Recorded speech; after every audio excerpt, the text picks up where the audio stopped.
Okay, our first conversation today, a history lesson.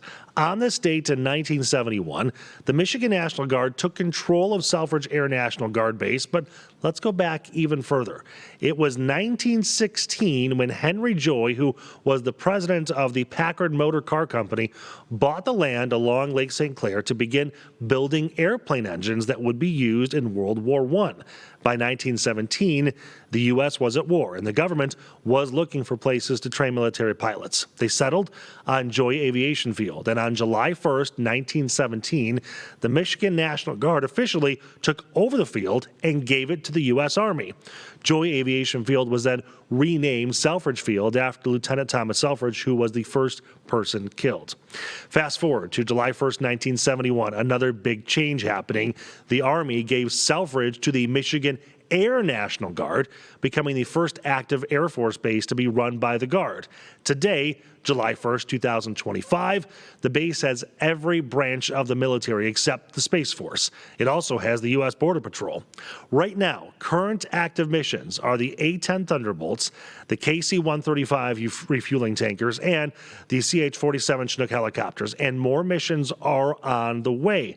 There's a new mission of KC-46 refueling tankers that will take over the retiring KC-135s, and earlier this year, President Trump announced a new fleet of F-15EX Eagle II jets that will lead Selfridge into the future.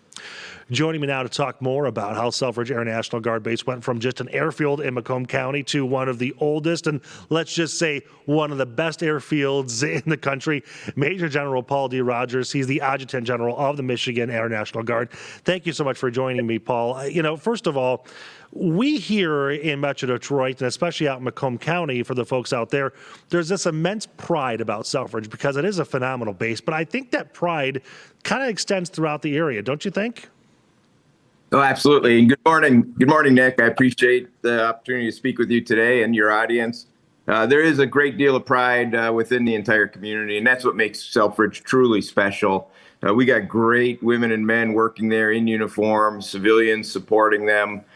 Great mission set, but the community support, the way it embraces Selfridge really is unique across the country, and it makes it a very, very special place. We just went through the history and, dating back to the early 1900s. Do you think people realize what a key piece of land and how key that field was even back to World War I?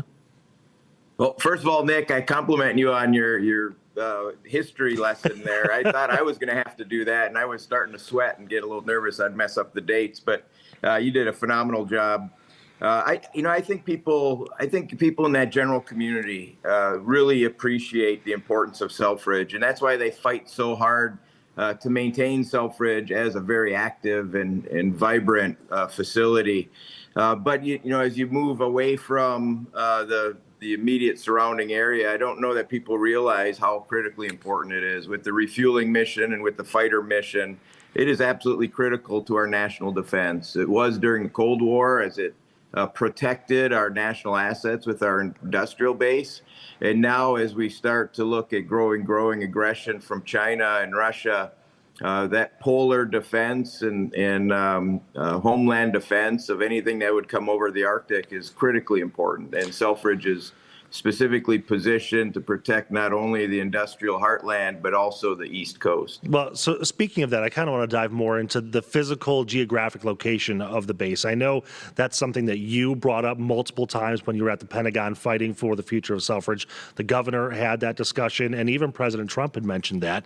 How key do you think just where we're physically located for the base is a portion of why the new mission is there and why it's been so successful in past operations as well? Yeah, the geographic location is absolutely critical. And if you look at global vulnerabilities to the United States, to the heartland, to the East Coast, other than ocean approaches with submarines, it is that Arctic approach. And so we are positioned ideally for defense of the homeland, and having the ability to scramble and then sustain aircraft in the air out of Selfridge is a key part of that national security. And that's why we fought so hard from a national security perspective. The economics matter, the impacts to jobs in Michigan matter, but we primarily exist for national defense and defense of the homeland, and that's why we fought so hard for that. What's interesting, too, is that I think people sometimes forget how fast your jets can go. I mean, even looking at September 11th, the attacks on 9/11, you scrambled jets and you had fighters over on the East Coast within minutes, didn't you? There were aircraft in the air, and back then, we had F-16s. We had 2 squadrons of F-16s, and then through the BRAC of 2005, we lost those F-16s, and the A-10s migrated over from Battle Creek, along with the refuelers from the Air Force Reserve over to the Air National Guard here in Michigan. So, back then we were part of that national defense with the F-16s, and with the F-15EXs coming in, we'll be a critical part of the future national defense and homeland security mission. All right, we've been talking a lot about the future of Selfridge and what's happening.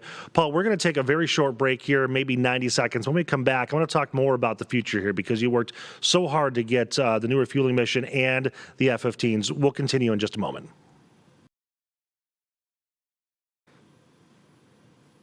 Welcome back to Local 4 Live, everybody. Major General Paul D. Rogers, the Adjutant General of the Michigan Air National Guard, joining us again. Paul, I want to continue this conversation about the future of Selfridge here. The F-15EXs that you and the governor worked so hard and President Trump officially declared a few months ago was huge, or is huge, not just in terms of national defense, but also about the base itself. I recall you and I having a very frank discussion that there were some very serious discussions at the Air Force level about not necessarily shutting down portions of the base, but maybe selling off and privatizing portions of the base. You call them bean counters because accountants are everywhere, right? They're always looking at those numbers. Do you think that this mission, having both the refueling tankers and the fighter jets, ends that conversation, or do you think there's still some uncertainty? No, it absolutely ends that conversation and turns it to a conversation of investment. So we just hosted a large, over 120 Air Force leaders that were looking at the future of Selfridge just a few weeks ago. And what came out of their planning and assessment is that Selfridge is going to be the recipient of $1 billion of investment for infrastructure improvements, new hangars, new simulation centers, new electrical grid to support all of that investment. So we went from having to defend against discussions of reducing the size of the airfield to now putting $1 billion of investment into Selfridge. It's really an exciting opportunity. It's really exciting, and that's over the next 5 years. So it's not like it's a 20-year $1 billion. It's the next 5 years. Yeah. Those are great jobs for our skilled trades, our professional trades within the construction arena. It's an investment in the civilian workforce. So the entire discussion has changed because of one simple decision. It's unbelievable. Can you talk more about the infrastructure behind the scenes? I know some people might just think it's easy to swap out fighter jets, but you have to do everything from increase the electricity there to lengthen the runways, don't you? Really, yeah, you're correct. The utility infrastructure is very old. It's from the 50s, 60s, 70s. So refreshing that entire infrastructure is going to be key for the longevity of the facility and the efficient operation of the facility. And then that tower for that airfield is actually the backup tower for the Cleveland FAA tower. So if anything were to happen with the Cleveland tower for air traffic in this region of the country, that mission set would be handed over to the folks working in the tower at Selfridge Air National Guard Base. So there's so many different connections between the resilience of our civilian air traffic all the way to our preparation and active defense of the homeland. Well, I had no idea we were the backup to Cleveland, but breaking news there. All right. In terms of the pilots, I'm sure there's a learning curve there. Do you get new pilots in to fly the F-15EXs, or do you retrain the current ones, or a combination of both? This is a totally different aircraft. It has a entirely different mission set. It does air-to-air combat. It has a very advanced radar system. So the proficiency in flying this is very different than the A-10s. What we're going to be doing is actively recruiting new pilots. We're going to also be trying to recruit very, very experienced F-15EX pilots from around the country to come in as instructor pilots. But then we're also going to be looking at our current cadre of pilots and retraining them, reclassifying them. Their reclassification will take a minimum of a year because of the significant differences in the aircraft. And then it's going to take probably 2 years of training to build that proficiency. A new pilot is going to be 4 to 5 years. So we need to start now in order to be ready for that 28, 29 time period when these aircraft start showing up on Selfridge. Well, and that was my last question for you here. So the timeline is, about 4 years for the actually to arrive and get them in the air, because I know another conversation is just having them manufactured. Absolutely. And I'll tell you that the diligence of our community members and focus of our elected officials, post decision, we can't rest on our laurels now because we need to continue to advocate strongly to get these aircraft here in 2028. That's initially there's a couple plans. One has them arriving in 28. That's the one we support. Then there's some discussions about delaying to 29, and I don't like that at all.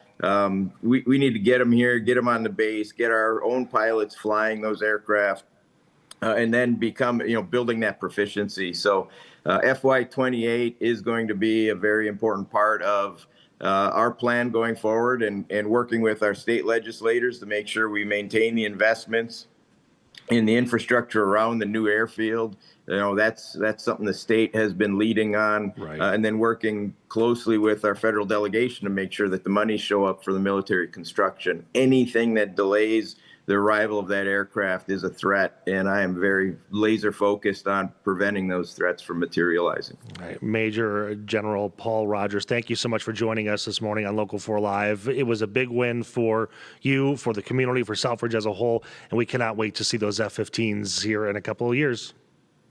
Well, thank you, Nick, and thank you to your viewers that are supporters of Selfridge. It was the strength of community that really helped deliver the victory at the end of the day. So thank you all for the support and advocacy. All right. Thank you, sir.